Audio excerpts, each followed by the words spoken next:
जय माता दी। बड़ों को मेरा चरण स्पर्श और छोटों को मेरा प्यार। स्वागत करती हूँ आप सभी का अपने इस YouTube चैनल पर और आशा करती हूँ कि आप सभी लोग स्वस्थ होंगे और मस्त होंगे। आइए बात कर लेते हैं नवरात्रि के 9 दिनों को लेकर। नवरात्रि के पहले दिन हम माँ के किस स्वरूप की पूजा करते हैं और किस प्रकार पूजा करने से हम माता के इस स्वरूप को अच्छे प्रकार से मना सकते हैं। नवरात्रि के 9 दिन का न सिर्फ धार्मिक बल्कि ज्योतिषी महत्व भी बहुत ज़्यादा होता है, क्योंकि नवरात्रि के 9 दिन नवग्रह से जुड़े हुए हैं। इसीलिए ज्योतिष के अनुसार नवरात्रि के पहले दिन हम माँ शैलपुत्री की पूजा करते हैं। माँ शैलपुत्री की पूजा से व्यक्ति की कुंडली में चंद्र ग्रह से रिलेटेड जो भी समस्याएं मिल रही होती हैं, उस प्रकार के सभी दोष को दूर किया जा सकता है और उसकी शुभता हमें प्राप्त हो सकती है। ऐसी मान्यता है कि माँ शैलपुत्री की सवारी वृषभ होने के कारण वृषभ राशि के जातकों को इस दिन की पूजा का विशेष फल प्राप्त होता है। नवरात्रि के 9 दिन माँ दुर्गा के 9 रूपों की पूजा की जाती है। नवरात्र का पहला दिन माँ शैलपुत्री का होता है। माँ शैलपुत्री हिमालय राज की पुत्री है। शैल का अर्थ होता है पत्थर या फिर पहाड़। तो ऐसा कहा जाता है कि माँ शैलपुत्री की पूजा करने से व्यक्ति को धन, ऐश्वर्य, सौभाग्य की कभी भी कमी नहीं रहती है। जिस तरह भारी पत्थर को या किसी पहाड़ को हिलाना बड़ा ही मुश्किल है, उसी प्रकार आपकी समृद्धि हमेशा आपके साथ बनी रहती है। नवरात्रि का पहला दिन माँ शैलपुत्री को समर्पित होता है। मार्कंडेय पुराण के अनुसार माँ शैलपुत्री पर्वतराज यानी शैलराज हिमालय की पुत्री है, ये हम सब जानते हैं। पर्वतराज हिमालय की पुत्री होने की वजह से उनका नाम शैलपुत्री पड़ा। माँ शैलपुत्री को हेमवती के नाम से भी हम सब संबोधित करते हैं। इसके अतिरिक्त बैल वाहन होने के कारण माँ का एक नाम वृषारूढ़ा भी है। माँ शैलपुत्री का स्वरूप अत्यंत कोमल और शांत है। मान्यताओं के अनुसार जो भी भक्त माँ शैलपुत्री की पूजा करते हैं, पूजा करते समय उनके गुण मंत्रों का अगर जाप भी कर लेते हैं तो उससे भी जीवन में हमेशा सुख, समृद्धि और शांति का वास बना रहता है। तो ऐसे में आइए जानते हैं कि माँ शैलपुत्री की पूजा का महत्व क्या है। ये सब मैंने आपको बता दिया, आप करनी कैसे है। नवरात्रि में माँ शैलपुत्री की पूजा करने से जीवन के समस्त प्रकार के संकट, कलेश और नकारात्मक शक्तियों का नाश होता है। नवरात्रि के प्रथम दिन उपासक में साधक अपने मन को यानी कि अपने मूलाधार चक्र में स्थित करते हैं। तो इस दिन जब हम शैलपुत्री की पूजा करते हैं, हमारा मूलाधार चक्र जागृत होता है और अनेक सिद्धियों की प्राप्ति होती है। मन शांत नहीं होगा तो आप कुछ भी नहीं कर पाएंगे। इसीलिए नवरात्रि के पहले दिन हम अपने मन को शांत करने की कोशिश करते हैं। अपने मन को, हमारा मन इधर उधर ना भटके, क्योंकि 9 दिन पूजा करनी है ना माँ की, गलत आचरण ना हो हमारा, हम गलत काम ना करें। इसलिए सबसे पहले दिन हम अपने मन को कंट्रोल में करते हैं। महिलाओं के लिए तो विशेष होती है माँ शैलपुत्री की पूजा। शैल का अर्थ होता है पत्थर और पत्थर को हमेशा दृढ़ता का प्रतीक माना जाता है। मान्यता है कि महिलाओं को माँ दुर्गा के इस स्वरूप की पूजा से विशेष फल की प्राप्ति होती है। माता शैलपुत्री की पूजा करने से कुंवारी कन्याओं को सुयोग्य वर की प्राप्ति होती है। माँ के इस पहले स्वरूप को जीवन में स्थिरता और दृढ़ता का प्रतीक माना जाता है। तो माँ शैलपुत्री की पूजा करने से बहुत सारे लाभ हम सबको मिलते हैं। देवी के पहले स्वरूप का पूजन नवरात्रि में सुबह और शाम दोनों समय करना चाहिए। आराधना और आरती, पूजा पाठ, मंत्र आप जैसे भी माता को प्रसन्न करना चाहे आप कर सकते हैं, लेकिन दोनों समय माता की पूजा करिए। शाम को अगर ज़्यादा समय नहीं है तो कम से कम आरती ही कर लीजिए। पहले नवरात्रे पर माँ शैलपुत्री की प्रतिमा या चित्र को किसी लकड़ी की चौकी के ऊपर लाल रंग का कपड़ा बिछाकर उसके ऊपर स्थापित करना चाहिए। माँ शैलपुत्री को सफ़ेद वस्तु बहुत ही ज़्यादा प्रिय है।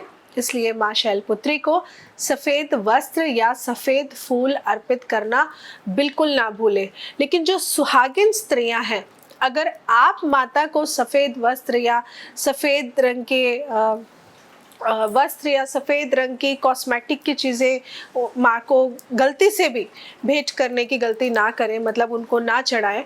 अगर आप के साथ आपके हस्बैंड है तो आप उनको बोलिए कि वो माता को चढ़ा सकते हैं, लेकिन सुहागिन स्त्रियां इस चीज़ को अवॉइड करें। और अगर आप माता को सफ़ेद वस्त्र चढ़ा भी रहे हैं तो उस पर लाल रंग का पुष्प रख के चढ़ाइए, ये बहुत ही ज़रूरी है। माँ शैलपुत्री की पूजा से पहले शुभ मुहूर्त में घट स्थापना ज़रूर करनी चाहिए, और वो तो मैं आप सबको पहले ही बता चुकी हूँ। तो माँ शैलपुत्री की पूजा में सफ़ेद रंग की वस्तु का प्रयोग करना बहुत ही ज़्यादा उत्तम माना जाता है। तो मैं आपको बता दूं कि माँ शैलपुत्री का पसंदीदा रंग क्योंकि सफ़ेद है ना, इसीलिए हम सफ़ेद रंग की वस्तुओं का प्रयोग करते हैं। लेकिन सुहागिन स्त्रियों को सफ़ेद रंग की वस्तुएं माता को अर्पण करने से बचना चाहिए। कुंवारी कन्या है तो वो कर सकती है। इसके बाद माँ शैलपुत्री के सामने आप लोग गाय के घी का दीपक जलाइए।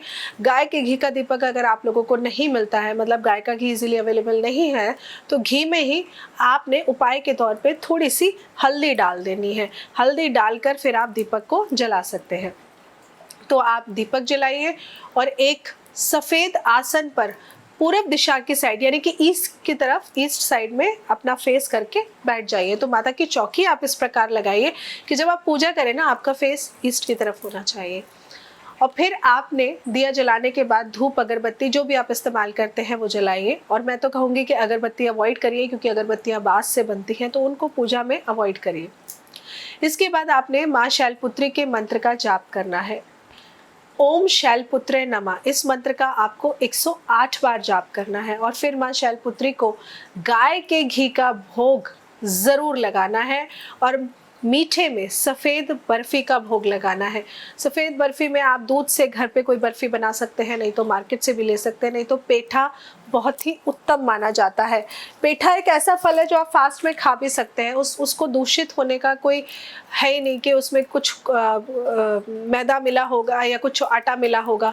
तो पेठा बहुत ही उत्तम माना जाता है। तो कोशिश करिए कि आज आप माता रानी को पेठे का भोग लगाएं, ये बहुत बहुत बहुत ज़्यादा ही अच्छा रहेगा। तो बहुत छोटी छोटी सी चीज़ें हैं।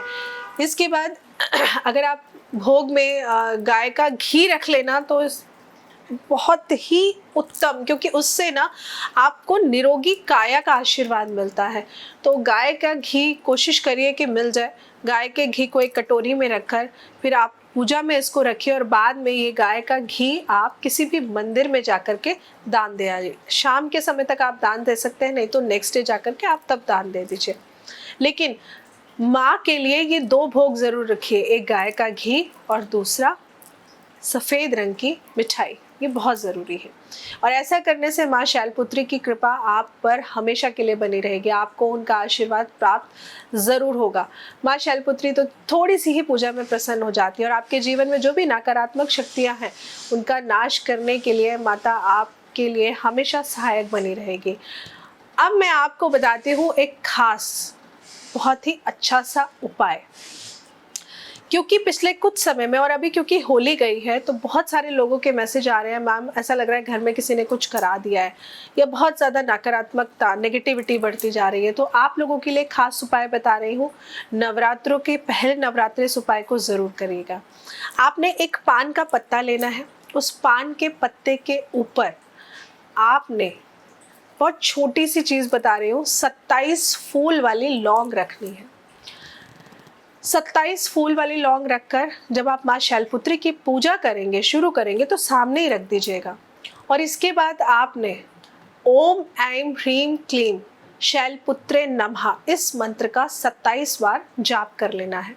जाप करने के बाद में आपने ये सारी लौंग लेकर के कलावे में बांधनी है और बांधनी इस तरह है कि आपने 27 लौंग की माला बन जाए माता रानी को चढ़ाने के लिए। तो आपकी जो भी मूर्ति है या फोटो फ्रेम है उसके साइज के अकॉर्डिंग आप कलावे को तोड़ लीजिएगा और उसमें आपने ये 27 लौंग लगा देनी है। लगाने के बाद में आप अपने मन में जो भी आपकी इच्छा है वो इच्छा बोलते हुए माँ शैलपुत्री को अपने दोनों हाथों से इस माला को अर्पण कर दीजिए। बस बहुत छोटी सी चीज़ है, बहुत ही छोटा सा और ख़ास और अचूक मैंने आपको उपाय बताया है। ये पहले दिन ही कर दीजिएगा, क्योंकि अगर आपके घर में इस प्रकार की नकारात्मक शक्तियाँ हैं तो वो आपके घर में पूजा पाठ तो होने ही नहीं देंगी। उठते ही कलेश होना, उठते ही एक इंसान कह रहा है ईस्ट तो दूसरा इंसान कह रहा है वेस्ट, मतलब ये लोगों में घर में रहने वाले लोगों में प्यार मोहब्बत सब खत्म कर देते हैं, लड़ाई झगड़ा कलेश बढ़ने लगता है। तो सबसे पहले नवरात्रे, आपके घर का माहौल कैसा भी हो, ये छोटा सा उपाय आप लोग ज़रूर करिएगा। इस उपाय को करने से ना आपकी बुद्धि जो बहुत नेगेटिव हो गई है वो पॉजिटिव होना शुरू हो जाएगी, और जो भी आपको लग रहा है कि घर में कोई नेगेटिव एनर्जी है तो आपको समझ में आएगा कि किस प्रकार या ऐसा क्या करें कि जिससे ये नेगेटिव एनर्जी आपके घर से दूर हो जाए। तो बहुत छोटा सा उपाय है लेकिन बहुत कारगर उपाय है, करके ज़रूर देखिएगा। एंड आई एम श्योर जब आप इसे करेंगे ना और करके आप मुझे खुद बताएंगे कि आपको कितना अच्छा परिणाम इससे मिला है। तो बहुत छोटी सी जानकारी लेकर आई थी, और जुड़े रहना हमारे साथ, क्योंकि इसी प्रकार मैं 9 दिन में माता के अलग अलग स्वरूपों की पूजा कैसे करनी है और क्या खास उपाय करना है वो सब बताऊंगी वीडियोस में।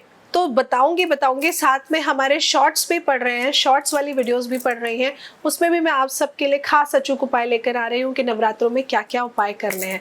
तो जाइएगा कहीं और नहीं, हमारे चैनल के साथ जुड़े रहिए और देखते रहिए, और देखिए भी और उपायों को करिए भी। जय माता दी।